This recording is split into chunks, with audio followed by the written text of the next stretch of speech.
అందరికీ నమస్కారం. మీ అందరికీ లేదా మీలో కొంతమందికి ఒక ప్రశ్న కలిగి ఉండొచ్చు. మన బిగ్ అత్త ఎక్కడికి వెళ్ళారు, ఈ మధ్య కథలు రిలీజ్ చేయట్లేదేంటి అని. నవంబర్ నెల మనకు చాలా ముఖ్యమైనది.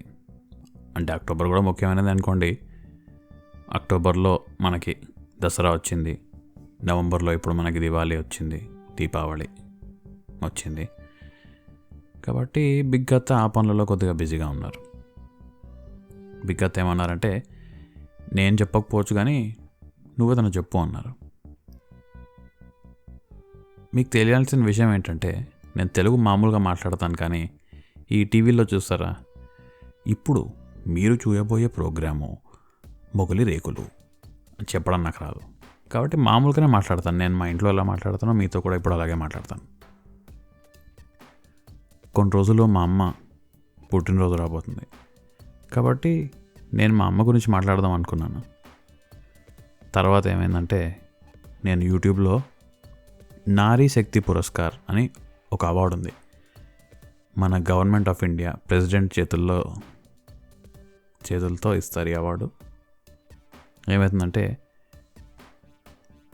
పెద్ద పెద్ద తోపు మహిళలు చాలామంది ఉన్నారు మన దేశంలో. మన చుట్టుపక్కల కూడా ఉండొచ్చు, మనకి తెలియకపోవచ్చు. కాబట్టి ఇలాంటి మహిళలను ఐడెంటిఫై చేసి వీళ్ళకి పురస్కారం అందజేస్తారు. ఆ అవార్డు చూసిన తర్వాత నాకేమనిపించిందంటే, నన్ను పెంచి పెద్ద చేసి నేను చేసే తిక్క పనులు ఇంకా ఎడ్డి పనులు అన్నీ సహించి నన్ను ఈ స్థాయికి తీసుకొచ్చిన మా అమ్మగారికి పాదాభివందనం. మన దేశంలో చాలామంది మహిళలు చాలా గొప్ప కార్యాలు చేశారు. కాబట్టి ఈ చిన్న ఎపిసోడ్లో నేను ఈ నారీ శక్తి పురస్కార్ అనే అవార్డును 2018లో అందుకున్న మహిళల గురించి మాట్లాడతాను. అనితా భరద్వాజ్. ఈవిడ 6 sigma high altitude medical rescue services అనే సంస్థకి జాయింట్ మెడికల్ డైరెక్టర్.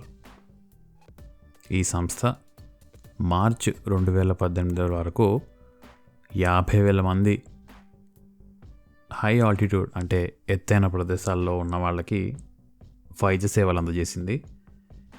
వీళ్ళల్లో 5,000 మంది మహిళలు, చిన్నపిల్లలకు చికిత్స చేసి వాళ్ళ ప్రాణాలు కాపాడింది. గార్గి గుప్తా. ఈవిడ వాయిస్ ఆఫ్ వరల్డ్ అనే నాన్ ప్రాఫిట్ ఆర్గనైజేషన్ని ఫౌండర్ మరియు సెక్రటరీగా ఉన్నారు ఇప్పుడు. ఈ సంస్థ ఏం చేస్తుందంటే, అనాథ పిల్లల్ని మరియు చాలా బీద కుటుంబాల్లో ఉన్న పిల్లల్ని వీళ్ళకి ఫ్రీగా అంటే ఉచితంగా చదువు చెప్పడం కాకుండా రకరకాల స్పోర్ట్స్ను కూడా ఆడిస్తారు. సింధుతాయి సబ్కాల్. ఈవిడ గురించి ఎంత చెప్పినా తక్కువే, ఈవిడ్ని ఎంత పొగిడినా తక్కువే. ఎందుకంటే ఈవిడ 6 ఆర్ఫనేజెస్ని రన్ చేస్తారు. ఇప్పటిదాకా 1,500 మంది పిల్లల్ని పెద్ద చేసి చదివించి వాటిలో 300 మందికి పెళ్ళిళ్ళు కూడా చేశారు. ఇవి 4వ తరగతి వరకు చదువుకుంది. ఆ చదువుకోవడం కూడా ఏంటంటే చెట్ల ఆకుల మీద రాసి మరీ చదువుకుంది. ఎందుకంటే వీళ్ళకి స్లేటు కొనుక్కోవడానికి కూడా పైసలు లేవు. ఈవిడికి 11 ఏళ్ళప్పుడు పెళ్ళి అయిపోయింది. 9 months ప్రెగ్నెంట్ ఉన్నప్పుడు ఊళ్ళో వాళ్ళు ఏమన్నారంటే, వేరే వాడితో ఏమన్నా నడిచిందేమో అని ఒక తిక్క మాటలు మాట్లాడేసరికి ఈవిడ హస్బెండ్కి కోపం వచ్చి ఎంత గట్టిగా తన్నారంటే తిరిగి పడిపోవాల్సి వచ్చింది. అంత గట్టిగా తన్నారు. ఇలా తన్ని ఒక గోశాలలో పడేశారు. ఆమె కళ్ళు తెరిచే లోపల ఆమెకి ఒక పాప పుట్టేసింది కూడా. ఆమెకు తెలియని కూడా తెలియదు, అంత గట్టిగా తన్నాడు. ఆమె పక్కకు తిరిగి వస్తే ఒక ఆవు ఈమె చిన్న పిల్లని కాపాడడానికి అక్కడ నించుని ఉందన్నమాట. వేరే ఎద్దులు కానీ వేరే ఆవులు కానీ వీళ్ళని తెలియకుండా తొక్కేయకుండా కాపాడడానికి ఒక ఆవు పక్కన నించుందన్నమాట. సరే అని ఇలా బయటకు వచ్చి రైల్వే స్టేషన్ దగ్గర అక్కడిక్కడ బిచ్చం అడుక్కొని ఒకరోజు ఆవిడ ఒక చిన్నపిల్లాడు కనపడ్డాడు. ఈమెకి ఏంటంటే ఒంటరిగా ఉంటే దాంట్లో వచ్చే బాధ ఈమెకు తెలుసు కాబట్టి ఆ చిన్నపిల్లాడి దగ్గర తీసుకుంది. వాడికి అన్నం పెట్టడం మొత్తం చూసుకోవడం చేసింది, అంటే అమ్మలాగా చేసింది. అలా ఏంటంటే ఆవిడ 6 ఆర్ఫనేజెస్ పెట్టి 1500 మంది పిల్లల్ని ఇప్పటిదాకా చూసుకున్నారు. జనరల్గా ఆర్ఫనేజెస్ ఏం చేస్తాయంటే 18 years వస్తే వాళ్ళని బయటకు పంపించేస్తారు పిల్లల్ని. కానీ ఈవిడ అట్లా కాదు, ఉద్యోగం వచ్చేంత వరకు చూసుకుంటారు. ఈవిడికి ఏంటంటే అందరూ పిల్లలు, అంటే 1500 పిల్లలకి ఈవిడ అమ్మగారు.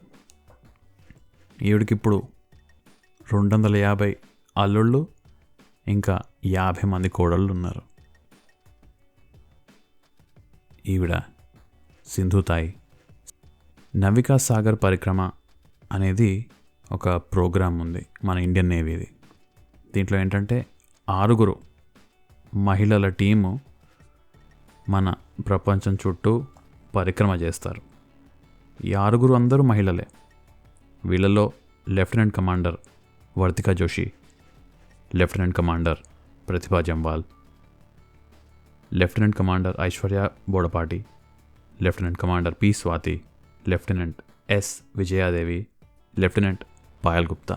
వీళ్ళు మహిళలు సొంతంగా ఏమైనా చేయొచ్చు అన్నదానికి వీళ్ళకంటే పెద్ద నిదర్శనం ఏం లేదు. నేను మాట్లాడబోయే చివరి వ్యక్తి మాలవిక అయ్యర్. ఈవిడ రాజస్థాన్లో పెరిగారు. ఈమెకి ఒక గ్రెనేడ్ విస్ఫోటం అవ్వడం వల్ల ఆవిడకి 2 చేతులు లేవు, ఇప్పుడు పోయాయి. ఆ పేలడంలో 2 చేతులు. స్పెషల్లీ ఏబుల్డ్ కమ్యూనిటీ కోసం చాలా అవేర్నెస్ రేస్ చేయడానికి ట్రై చేశారు. యూనివర్సల్ డిజైన్ ఇంకా యాక్సెసిబుల్ పబ్లిక్ స్పేసెస్ అనే వాటి మీద ఈవిడ గారు ప్రసంగాలు చేశారు. ఈవిడ ఒక మోటివేషనల్ స్పీకర్. ఈవిడ United nations, IIM Kozhikode, Norway, Indonesia, south Africa ఇంకా సింగపూర్ లాంటి ఇంకా మరిన్ని దేశాల్లో కూడా ఈవిడ స్పీచ్ ఇచ్చారు. నాకెందుకో ఇవన్నీ వినిన తర్వాత ఎవరికన్నా చెప్పాలి అనిపించింది. తర్వాత బిగ్గతను అడిగితే దీన్నే ఒక ఎపిసోడ్లాగా చేసి పెట్టు, ఇలాంటి వాళ్ళ గురించి అందరికి తెలిస్తేనే కదా మంచిది అని చెప్పారు బిగ్గత. కాబట్టి నాకు ఈ అవకాశం కలిగించినందుకు బిగ్గతకు ధన్యవాదాలు. నా ఈ ప్రయత్నాన్ని ప్రోత్సహించినందుకు. ఇన్స్టాగ్రామ్లో బిగ్గత స్టోరీస్ అని మాకు ఛానల్ ఉంది, ఇప్పుడు ఒక అకౌంట్ ఉంది, దాన్ని మీరు ఫాలో చేయండి. దాని మీద కామెంట్ చేస్తే నేను ఫీడ్బ్యాక్ కానీ ఏదన్నా కానీ ఆ అకౌంట్లో చెప్పండి. లేకపోతే biggata.in వెబ్సైట్కి వెళ్ళండి. కింద స్క్రోల్ చేస్తే స్టార్ట్ రికార్డింగ్ అని బటన్ ఉంటుంది. అది నొక్కి మీరు ఏం చేస్తారంటే 90 seconds వరకు మీరు ఏం చెప్పాలనుకున్నా చెప్పొచ్చు. అది మాకు డైరెక్ట్గా వచ్చి చేరుతుంది. ఇది నేను చెప్పాలనుకున్న విషయం. ధన్యవాదాలు తెలుపుకుంటూ సెలవు. నేను మీ ఫణిచిదల్లా.